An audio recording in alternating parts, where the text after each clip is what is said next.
Hey guys, back again, and I'm going to read Proverbs Chapter 17. But now it is Wednesday, the 5th of August, and it's 8:28 a.m., and I just took my vehicle to the mechanic for like the 4th or 5th week in a row probably, because I needed to get an oil change, and my one of my back passenger tires was leaking really slow too, so I'm having a look at that, and hopefully this stuff gets fixed and I won't be going to the mechanic for a long time because it's been really annoying. I've had to go there a few times because of the air conditioner, and it seems like it's working now. I don't know if it's working as great as I would like it to, but I just figured that I'm just going to let that go and we're just going to go with it. So some of these days have just been really hot, and maybe that's it. I think that it could blow out better, but it is blowing out cold air, and it's still been blowing out cold air, so it's not leaking, I guess. So anyway, and I walked home. It's a beautiful morning out. It's not too hot out, but I'll have to walk back later to get the vehicle, and it might be warmer then. We'll see, but it's a nice walk, and I need the exercise. And so I said that I planned to make a lot of videos or recordings yesterday, and I didn't. And so here comes the excuses. I was just, I did get some chores done at home, and, I took some naps, and I did watch some movies and play a little bit of some games, and I watched some stuff on YouTube, and I just never got motivated to do it again. I kept wanting to, and I'm like, I'm online talking to people and just being distracted or whatever, and, so it was a good day, though. I did get things done. I'm glad that I at least made one recording, and or at least a couple, but I didn't make any videos or anything like that. And so hopefully maybe tonight I will.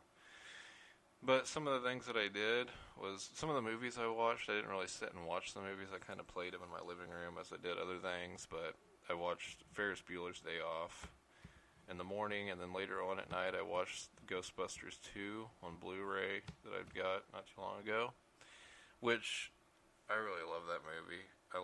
Both Ghostbusters, the originals are great, and I'm looking forward to a new one that's going to be coming out.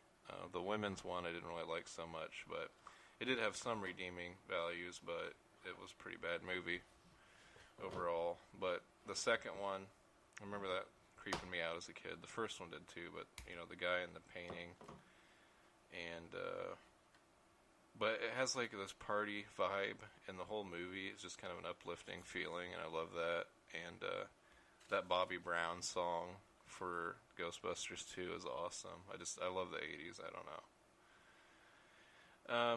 And then I watched the Street Fighter, the movie, which I've always loved, and it gets a lot of criticism, but, with Jean-Claude Van Damme, I thought, as a kid, it was great. It had, like, all the Street Fighter characters in it, and it's corny, yeah, and stuff, but I like it. So I played a little bit of this game called Freedom Planet. I don't know why I said Freedom Planet, and it's like a Sonic the Hedgehog game, basically, and it was crowdfunded. I don't know if any of the creators worked on the original Sonic or what, I don't know, but it's a really awesome game, and it's one of the cheaper games of today because it's like an indie game, but I would definitely suggest that, and I think it's on all platforms, but I played it on Switch, so I was blessed to get the limited run copy, and it came with an instruction manual, which is cool because games today don't do that. I kept up on some of the news yesterday. I'm like a news fanatic, and I'm always looking at that stuff. And I watched some videos yesterday. I watched like the morning briefing in the White House. If I'm ever, I'm always browsing YouTube, and if I see that pop up on my subscriptions, and I have time to watch it, then I usually will. And it usually just disgusts me because it just all the questions from the press always just seem like an attack, and they're like little children, and it's so annoying. But I like to hear what the press secretary has to say. And I saw about the explosion in Lebanon, and I don't know all the details, but people died. We need to, keep that in our prayers. That's really sad. I've seen also that there's like a hurricane in New York or something, and I just remembered about that. So, lots of things going on in the world all over. And I watched a video yesterday, a live video for... There was like a hearing about the violent, quote-unquote, protesters or whatever, the anarchist violence in the cities, and, what we're going to do with them. And, both sides talking about how, police have killed or injured people, and how people have injured or killed the police. And I saw how these rioters are using lasers against the police. I guess they have these really strong lasers, and they're trying to blind the police with them, or they'll put them in the police's eyes while they'll try to attack them, so they can't see to defend themselves, and cause them temporary blindness. And the police officer said, there'd been like 200 police injured, and the whole thing's ridiculous. Like, I don't know, it's crazy that all this rioting and stuff is going on and allowed to go on. So Ted Cruz was there, and I like hearing from him. So I watched that for a little while, and I heard Lindsey Graham speak, and then later on at night, Trump had a press briefing. I watched a little bit of that. So that's some of the stuff that I did. Just boring stuff like dishes and just cleaning up. And there's still cleaning that I got to do. I didn't even get all that completed. But I got some things done, and I got to have some leisure time. And so that's that. And today I'm starting all over again. And then tomorrow it's back at work. And I always hate it when on my days off I have like things that I got to do, like waking up early to go to the mechanic. And that's happened so frequently lately. Or waking up early to go mow or whatever. It's like, it's like having work anyways. Even though it's not really a big deal and I just come back home, it's like, no, I got to get some sleep at a certain point. I could have stayed up later and maybe made some more videos last night. But it's like, if I don't give myself enough sleep, then I won't want to wake up and go to the mechanic, and I'll put it off for something stupid, and then I'll be in a worse situation. And so, but I'm glad that I read that chapter yesterday, and I'm at least going to read this chapter today, hopefully more, but we'll see. As soon as I get this done, I'm going to probably do more cleaning and just wake up. Of course, I'll be looking at YouTube and the news and stuff and see what's going on. But I don't know what else to say. That was my night pretty much. So, can't complain, I guess. I enjoyed it. So, let's just look at chapter 17 in Proverbs. I've been reading the headings here that they give the sections in Proverbs, and the first one is adversity tests the value of a friend, and that's chapter 1 or verse 1 through 16, and then the value of friends and brothers, which is 17 through 24, and then foolish sons bring grief to parents, 25 through 28. So adversity tests the value of a friend. Better is a dry morsel and quietness therewith than an house full of sacrifices with strife. A dry morsel and quietness there. I don't really understand exactly what that means. I mean, I would think that morsel means food, right? Dry morsel, like bread or what? And quietness therewith. Then a house of sacrifices with strife. So I think the idea is kind of humility, how where they say like, better is, wisdom than gold and everything else. I can't think of some of the other examples, but I know there's a lot of them that I've been reading in here. But basically it's better to have little and to have peace than to have, a lot of things and a lot of stress and a lot of craziness. A wise servant shall have rule over a son that causeth shame, and shall have part of the inheritance among the brethren. A wise servant shall have rule over a son that causeth shame, and shall have part of the inheritance among the brethren.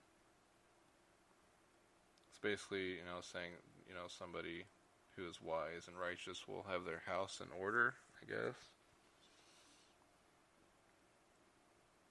The fining pot is for silver, and the furnace for gold, but the Lord trieth the hearts. We see a lot of comparisons like that in Scripture and the epistles too, how the Lord tries His children. Just like metal being refined, gold being refined. A wicked doer giveth heed to false lips, and a liar giveth ear to a naughty tongue.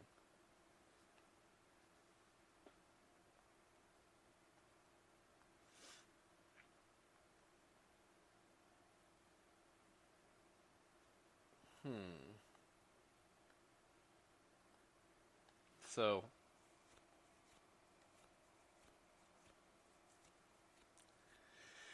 it makes it seem like, reading that liars, like hearing other lies. So, I don't know. Not only do they lie themselves, but they're around liars.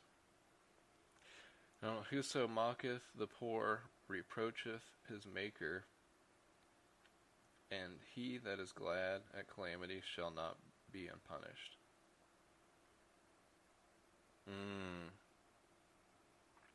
And you know what? This reminds me of Steven Anderson being glad that tons of people killed, in a homosexual nightclub or whatever. He that is glad at calamities shall not be unpunished. That's what that makes me think of. But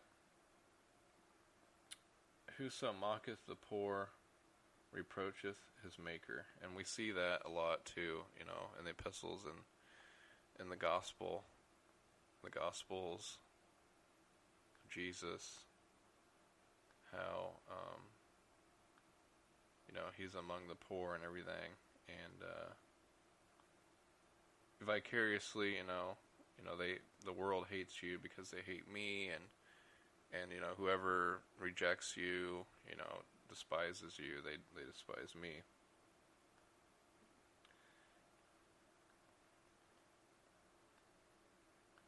And how, vengeance is the Lord's.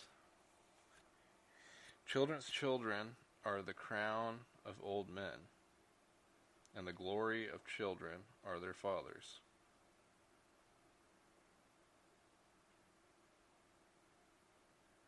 Another sentence, or another verse where crown is used figuratively.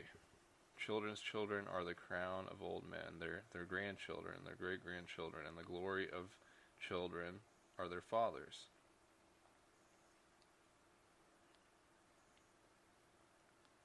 Excellent speech becometh not a fool. Excellent speech becometh not a fool, much less do lying lips a prince. And so,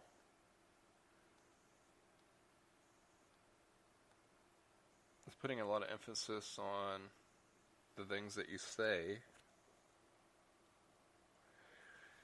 and your actions, and how your actions determine, who you are, what you'll become.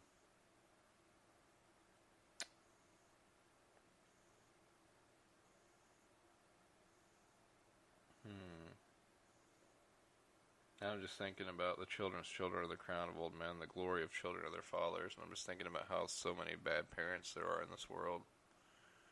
And it's sad that, maybe a lot of kids don't know who their fathers are.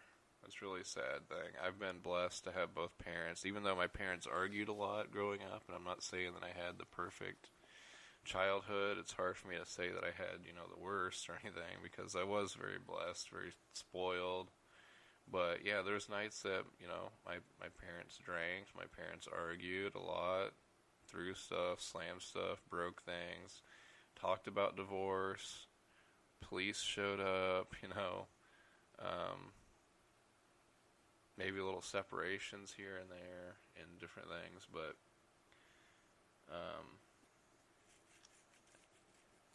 my parents did stay together, until I was out of high school, which I really appreciate. I'm glad that my mom did that, because my mom wanted to leave my dad a long time ago, I know, and I probably kept him from, doing that. She would talk to me about it, and it's like, no, I don't want you guys to separate. I mean, who would? It's stupid, but I just want you guys to get right. I just wanted Dad to stop drinking. I just wanted you guys to patch up and fix things, like you should, like adults. But there was just never could, so. But yeah, it's sad. A lot of kids don't know their parents, or, they don't know their fathers anyway, the fathers. And, but, ideally, yeah, the father is supposed to be a blessing to the child. So, unfortunately, a lot of times that doesn't seem to be the case now.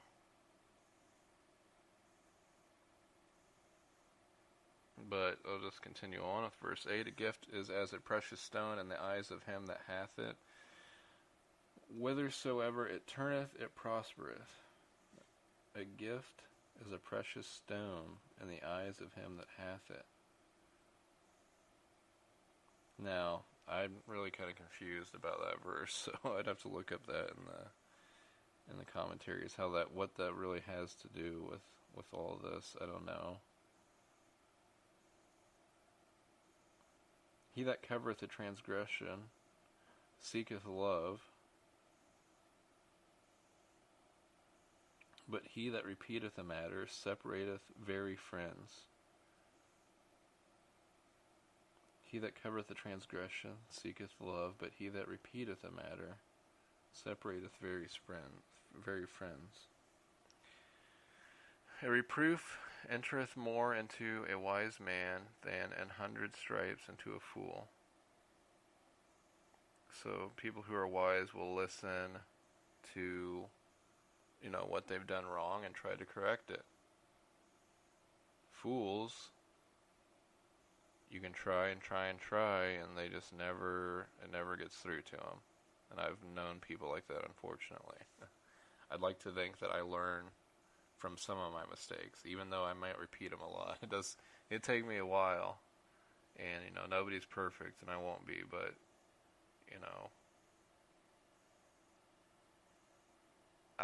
there are people that I've met and talked to that you try to help, and they say, they want help or whatever, and it just never gets through. An evil man seeketh only rebellion. Therefore a cruel messenger shall be sent against him.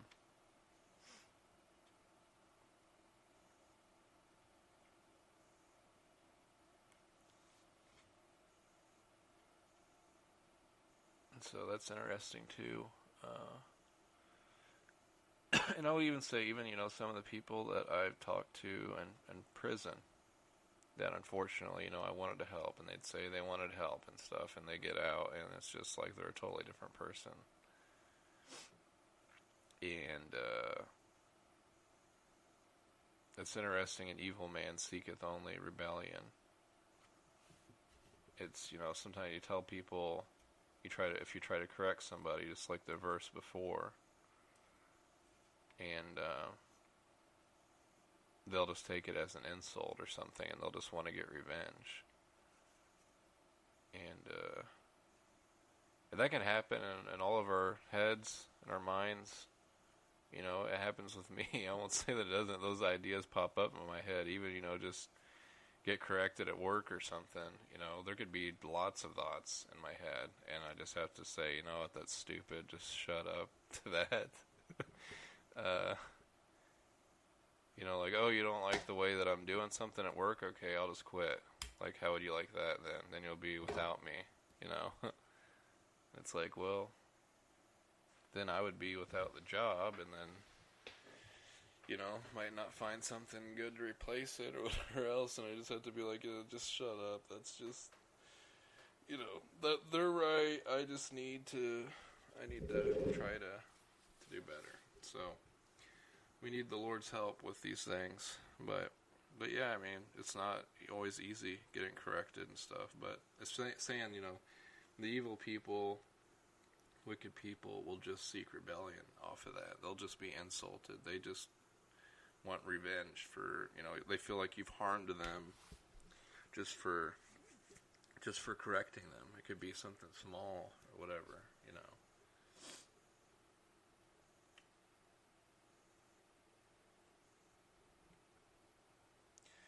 So verse 12 says, "Let a bear robbed of her whelps meet a man, rather than a fool in his folly."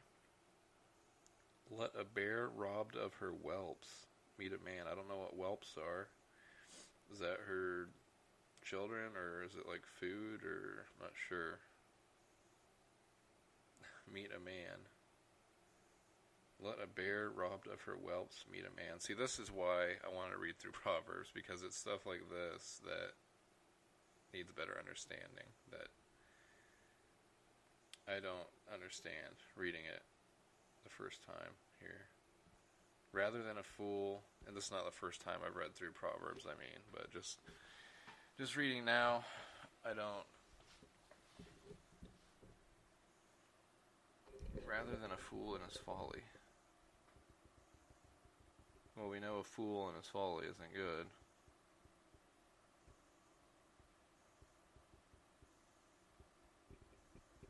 Is it making me think like a bear robbed of her children, like kill a man or something? Like it's better for someone to die, basically, than for a fool than his folly. It's just like a life of foolishness. It's better just to be dead. Is that what it means? Because that's kind of what I'm thinking. It's interesting wording. It's really interesting. Whoso rewardeth evil for good, evil shall not depart from his house.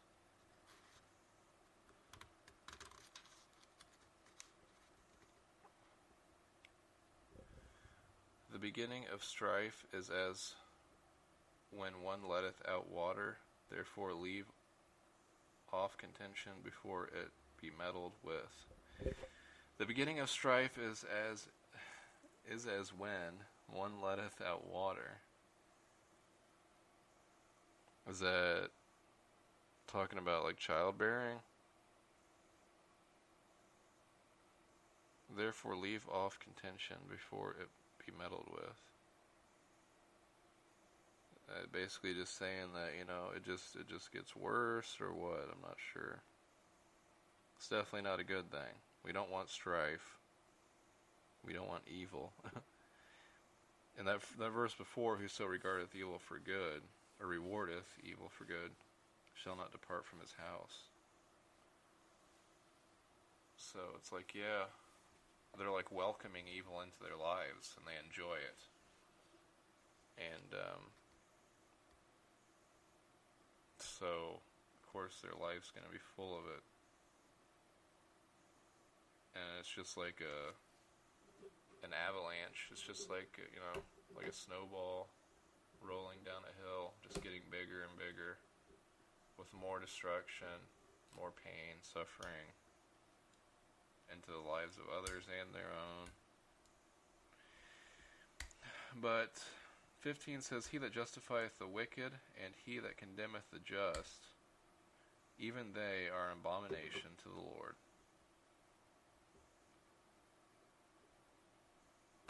Makes me think of today's world and politics and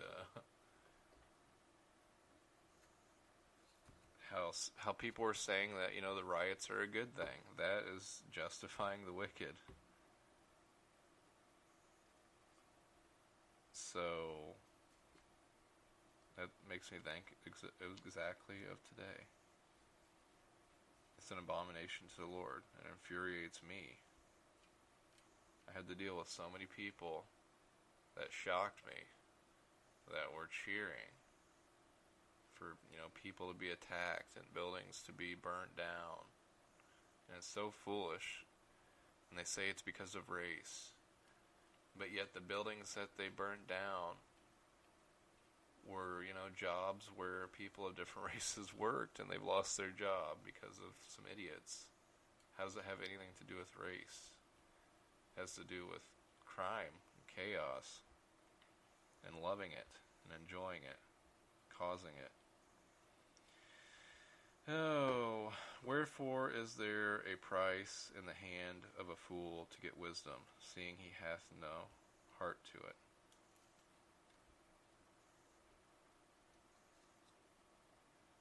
That makes me, because it talks about where's the price, talking about like a price for wisdom, it kind of makes me think of that previous verse, which was verse 8, when it talks about a gift is as a precious stone in the eyes of him that hath it. So is the gift supposed to be like wisdom and knowledge? Because I was wondering, how does that verse kind of tie into things? I think I'm going too long, but I've only got 18 minutes left in this recording, so I might try to speed along here. But now we're on to the next section, which says the value of friends and brothers. A friend loveth at all times, and a brother is born for adversity. A man void of understanding striketh hands, and becometh surety in the presence of his friend. So a surety is that kind of like a liability. A man void of understanding striketh hands. He loveth transgression, that loveth strife, and he that exalteth his gate seeketh destruction.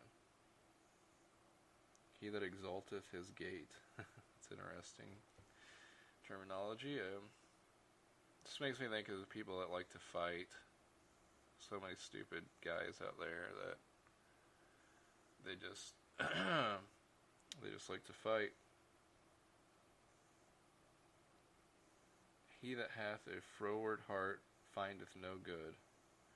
He that hath a perverse tongue falleth into mischief.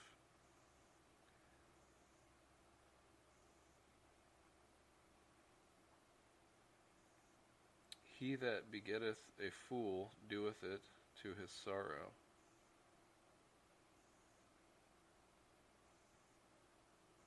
And the father of a fool hath no joy. This is kind of talking about the son and father thing again.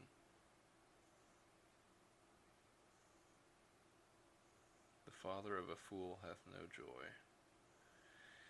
A merry heart doeth good like a medicine, but a broken spirit drieth the bones.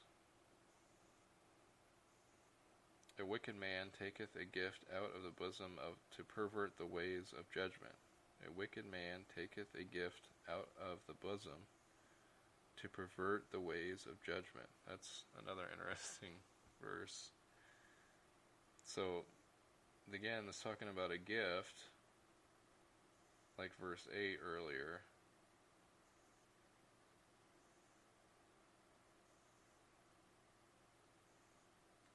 Kind of hard for me to understand exactly what this is saying. It's saying, a bad person doing bad things. So is it talking about him using his gift, like his wisdom and his knowledge, in a bad way? Wisdom is before him that hath understanding, but the eyes of a fool are in the ends of the earth.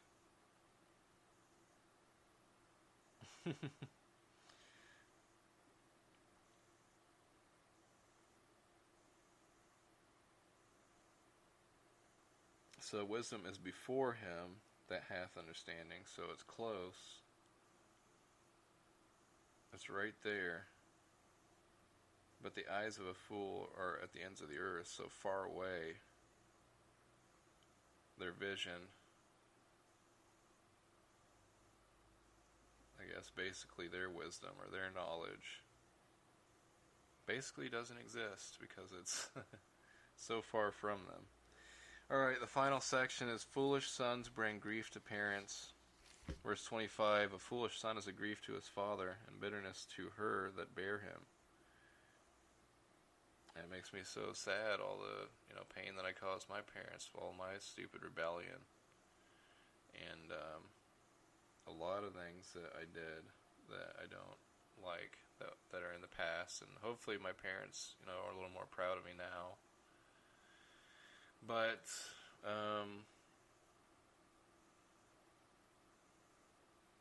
yeah,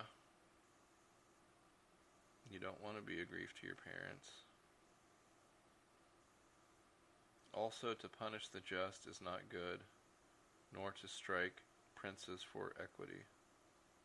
He that hath knowledge spareth his words, and a man of understanding is of an excellent spirit. Even a fool, when he holdeth his peace, is counted wise, and he that shutteth his lips is esteemed a man of understanding. So, it's better to kind of be quiet and listen to what people have to say than to be a blabbermouth. Alright guys, that's the end of Proverbs 17. I'm going to do a quick prayer. I didn't do it the last time, and I don't really know what to say, but I want to pray for the people in Lebanon. Pray for people in New York for these